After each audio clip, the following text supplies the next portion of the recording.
그냥 이미 급등한 종목을 우리가 매수한다고 하면은 옛날에 친구들끼리 알람 설정해놓고 폭탄 돌리기 하잖아. 내 HTS, MTS의 인기 급상승에 주식이 나한테 보였다? 그럼 이제 내 옆에 있는 친구가 이제 알람이 울리기 한 3초 전에 내가 받은 거라고 생각하면 돼. 받는 순간 띠링 하고 이제 폭탄의 마지막 주자가 되는 거지. 그러면 이미 급등한 종목들은 그냥 포기하는 게 맞는 거예요? 안녕하세요. 맞니? 날이 많이 풀렸는데 어떤 패딩액도 꺼내셨는지 모르겠네요. 집안에서. 아직 진행 중. 어제 비트코인이 올랐다고 자린고비를 멈추지 마라. 왠지 바깥보다 집안이 좀 쌀쌀한 느낌이긴 한 것 같기도 하고. 근데 한숨을 너무 많이 쉬어서 그런가? 입에서 냉기를 계속 뿜으시는 거예요. 그래도 조금씩 반등을 보여줘서 다행입니다. 그건 그렇고 오늘 물어볼 거는 장이 좋다 보니까 주도주들 외에도 급등주들이 좀 많이 나오잖아요. 이런 장세가 좋을 때. 그러면 또 이런 급등주들 한 번쯤 건드려보는 게 국룰이잖아요. 그치. 그거 안 할 거면 주식 왜 하나? 그만하는 건데. 그래서 막 올라가니까 따라 사고 싶고 이제 막 더 갈 거고 그러는데 근데 또 웬만하면 또 사지 마라 이러잖아요. 이렇게 잘 가는 주식인데 사면 안 되는 이유가 뭘까요? 그냥 이미 급등한 종목을 우리가 매수한다고 하면은 이제 옛날에 친구들끼리 알람 설정해놓고 폭탄 돌리기 하잖아. 그렇게 생각하면 돼. 마지막 주자가 나다. 내 HTS, MTS의 인기 급상승에 주식이 나한테 보였다? 그럼 이제 내 옆에 있는 친구가 이제 알람이 울리기 한 3초 전에 내가 받은 거라고 생각하면 돼. 받는 순간 띠링 하고 이제 폭탄의 마지막 주자가 되는 거지. 그러면 이미 급등한 종목들은 그냥 포기하는 게 맞는 거예요? 우리가 초보 투자자 입장에서 생각하면은 뭐 급등주를 타느냐 마느냐 그 자체는 그렇게 뭐 본질적인 좀 문제는 아니라고 생각하는데 오히려 그 과정에서 중요한 거는 이 종목이 왜 급등했을까? 이제 그걸 경험하고 이해하는 과정만 같이 있다? 어차피 초반에는 크고 작은 손실들을 계속 겪잖아. 네. 근데 이제 그 손실 속에서 이제 상승의 원인을 하나라도 정확히 집어냈다 그러면 단순한 손해가 아니라 학습의 데이터다 라고 합리화를 할 수 있지. 근데 아무것도 이제 합리화하지 못했다 라고 끝나면 진짜로 돈만 사라진 거고 합리화가 성공적이었다 그러면 경험 데이터가 있는 거고. 그래서 급등주의 장점 중 하나는 이제 결과가 빨리 나온다는 점. 이익이든 손실이든 판단이 빠르게 정리되니까 복귀하기 좋다. 어쨌든 항상 뭐 얘기하지만 우리가 뭐 운동이든 어떤 자격증을 따든 항상 우리는 돈을 내고 배우잖아. 네. 어렸을 때부터.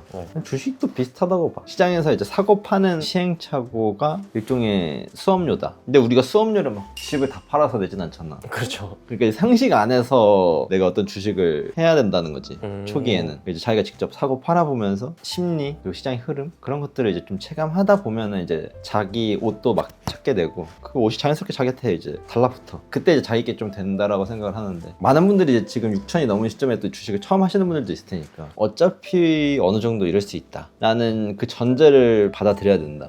물론 이게 말한다고 되지 않지만 이 얘기 해봤자 조금 이제 수익 났어 이러면 나는 다른가 보네. 너는 시작하자마자 수익인데? 엄마 대출 얼마 나와? 이제 이 얘기하는 거지.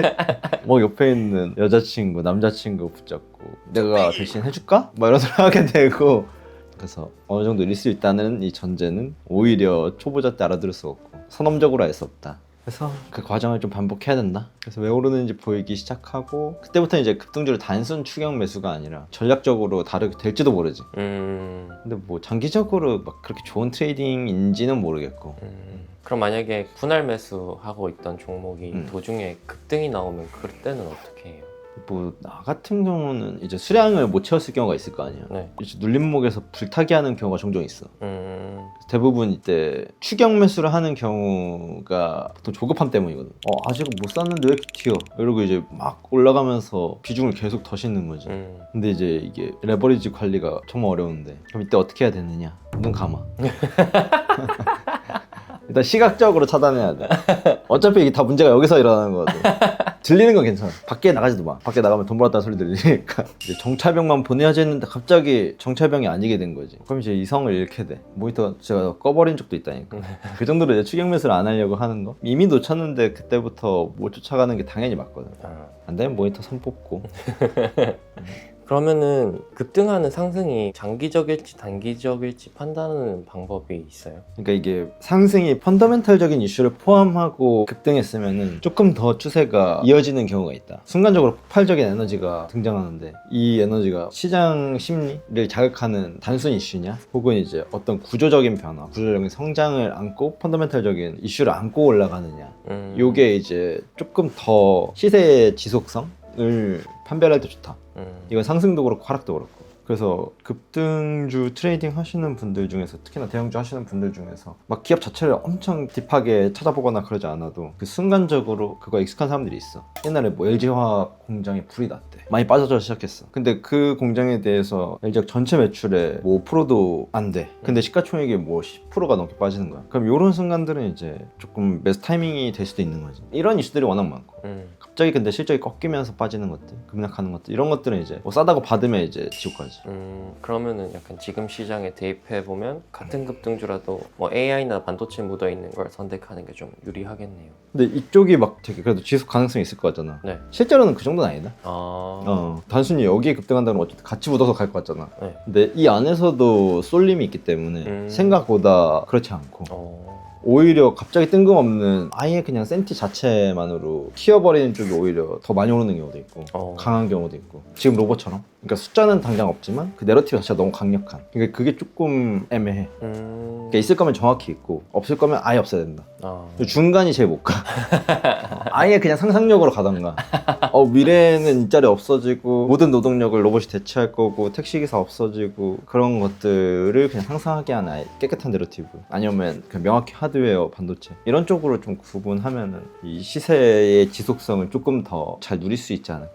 그럼 급등주 살 때도 역시 타이밍이 중요한가요? 주식시장에서 뭐 타이밍이 전부다라고 막 교훈이 있을 정도로 중요한 건 맞는 것 같아요. 네. 근데 시장 타이밍을 맞추려고 하는 것 자체는 되게 무의미한 것 같다. 그건 사실 좀 대응의 영역인 것 같고 그냥 기본적인 펀더멘탈 기준을 만드는데 집중을 본인들이 하는 게 맞는 것 같고 혹은 이제 기술적인 영역에서 자기의 뭐 판단 기준 그런 것도 좀 중요한 것 같고 뭐 급등, 조정, 뭐 반등 이런 거는 우리가 계획한다 그래서 그대로 이어지는 경우는 거의 없단 말이야. 운 좋게 한번 맞았다 하더라도 그에 따른 이제 매도 계획이 어느 정도는 우리가 있어야 되고 그걸 반복할 수 있으려면 또 이제 기준이라는 게 필요하겠지. 그래서 뭐 지지와 저항, 뭐 이동평균선, 추세, 추세선, 추세 추종 막 이런 것들이 어느 정도는 기술적 지표에 도움을 받아야 되는 거지.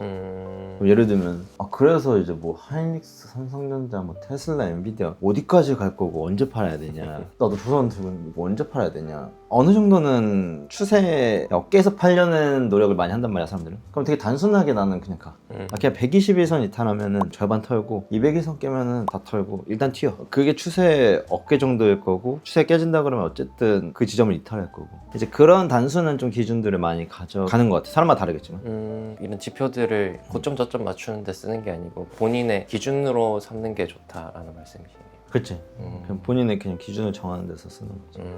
알겠습니다.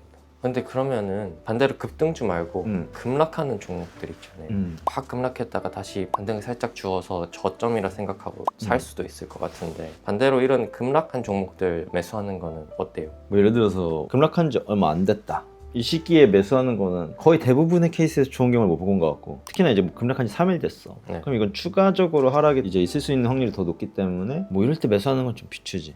물론 이건 좀 분석하기 나름인데 네. 단순히 이제 모멘텀이 깨지고 뭐 그랬다는 전자에 떨어지는 칼날을 받지 마라 뭐 이런 얘기 있잖아. 네. 나도 이런 고민을 되게 20대 초반에 많이 했었는데 한국에 이제 한봉호라는 마하세븐이라는 분이 있어. 옛날에 AI랑 뭐 승부하는 한국의 전설적인 초단타 트레이더 막 이러면서 나왔었단 말이야. 네. 그분이 옛날에 이런 비슷한 얘기를 했어. 떨어지고 더 떨어질 수 있다. 근데 이제 단기 이동평균선이 따라오잖아. 네. 그러면은 뭐 예를 들면 5일선 위로 올라타. 그러고 11선을 도전해. 그러고 다시 5일선을 지켜. 그럼 요 구간에서 받아. 떨어지고 단기 이동평균선 위로 올라오고 거기서 한 번 더 튀고 그 다음에 눌릴 때 이 지점에서 지지하면은 받고 여기서 이탈하면은 손절하고. 근데 보통 이제 단순 V자를 그렇게 바로 가는 경우는 거의 없으니까 네. 이렇게 떨어지더라도 올랐다가 다시 지지하고 이렇게 오르는 경우가 많아서 보통 이 지점에서 받더라고. 나는 애초에 내 스타일은 아니어서 이렇게 안 받지만 보통 일반적으로 하락할 때는 그런 쪽이 훨씬 더 안전하고 손익비가 좋다. 그러면 동강님이 보유하고 있던 종목이나 주시하던 종목들이 급등이나 급락이 나올 때가 있었을 거잖아요. 그치. 그럴 때 동강님만의 뭐 지키던 몇몇 원칙 같은 게 있어요? 추격 매수하지 않거나 물타기 하지 않기? 보통 이제 그런 비중에 대한 내용들이 많았던 것 같아. 왜냐면 그게 되게 본능이거든. 떨어지면은 더 사고 싶고 물 타서 평도 낮추고 싶고 오르면은 더 오를까봐 포모 때문에 비중을 더 태우고 싶고 둘 다 이제 되게 그 욕망 그 자체지. 이게 또 이제 가만히 있으면 안 사고 싶어져요 사람 마음이. 올라서 조금 횡보하면 이때 사면 되잖아. 근데 이제 가격이라는 게 올라야 사람들이 반응하거든. 가만히 있을 때 안 사고 싶다가 그냥 개 많이 오르면은 사람 이상하게 더 그냥 사고 싶어. 바로 이제 매수 버튼 어딨어, 신용 어딨어, 레버리지 몇 배 되지? 막 이렇게 된다니까. 그래서 그걸 잘 통제하는 게 제일 중요한 것 같다. 다 리스크 관리의 측면의 한 파트들인 것 같고, 특히나 요즘 같은 시장에서 제일 중요하다고 봐. 요즘 같은 시장에서 이걸 잘 못하면 이제 잃을 때 굉장히 많이 잃게 되거든. 많이 버신 분들 많겠지만 벌었어도 이 장이 끝날 때까지 끝난 게 아니거든. 아 그렇죠. 여기서 이제 주변에 휩쓸리면 안 돼. 누구 얼마 벌었대, 누구 얼마 벌었대. 진짜는 하락장이 오고 나서 가려진다. 그때 계좌가 진짜다. 지금 계좌는 여러분 다 허상입니다. 원투데이 보는 거 아니잖아. 어떻게 될지 모르겠다. 여러분 에셋 파킹을 많이 해두셔라. 내가 쉽게 꺼낼 수 없는 자산의 형태로 갔다 오셔야 된다. 끝없는 경주에서는 중간에 한 번 쉴 때 그 에셋 파킹이 필요하다는 걸 과거에 많이 경험했어가지고 네. 저는 뭐 에셋 파킹 필요 없습니다. 비트코인 아직 한참 올라야 돼. 아직 많이 올라야 돼서 비트에 파킹 해놓으신 거 아니에요? 파킹 해놨지. 주차해놨는데 차가 없어졌네. 얘가 어디 간 거야? 한 25%더 올라야 제자리로 올 것 같은데. 저도 그래요. 알겠습니다. 저는 또 다른 영상에서 뵙겠습니다. 안녕.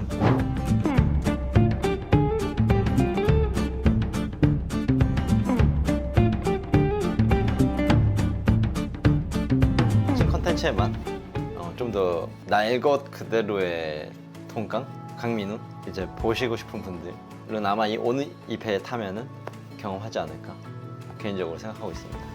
네, 그러면 저는 배 안에서 만나도록 하겠습니다.